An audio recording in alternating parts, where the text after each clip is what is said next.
दी कुशीनगर के मेला, आओ घुमा दी देवरिया के मेला। काहे डेरालू तू काहे घबरालू, आओ घुमा दी गोरखपुर के मेला, आओ घुमा दी महाराजगंज मेला। अरे ना हो, बहुते डर लागता।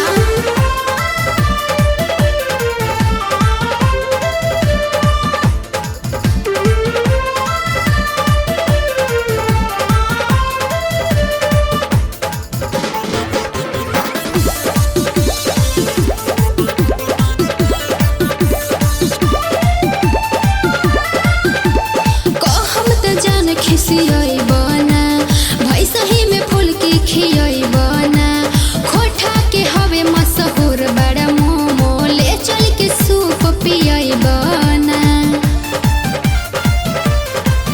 ए कहब त जान खिसियाई बना भाई सही में फूल की खियाई बना। सुननी हलागी मछरी गावा में मेला, ले चल के वही जा घुमाई बना। हिरौली में सूप पियाइब, बनकटा में गरम गरम बर्गर खियाइब। चलो हिरौली में सूप पियाइब, बनकटा में गरम गरम बर्गर खियाइब। भीड़ भाड़ होला रेलम रेला, काहे डेरालू तू काहे घबरालू, अरे का बताई? घुमा दी गवनरिया के मेला, आओ घुमा दी हम हाटा के मेला। काहे डेरालू तू काहे घबरालू, आओ घुमा दी हम ढारा के मेला, आओ घुमा दी सुकरौली के मेला।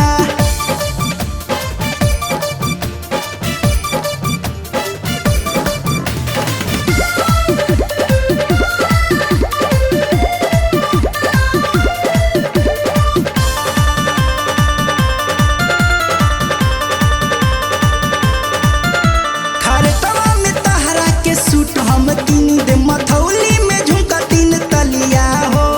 मन्नू जी साथे में तहरा रही है, किन दी है लक्ष्मी के ललिया हो।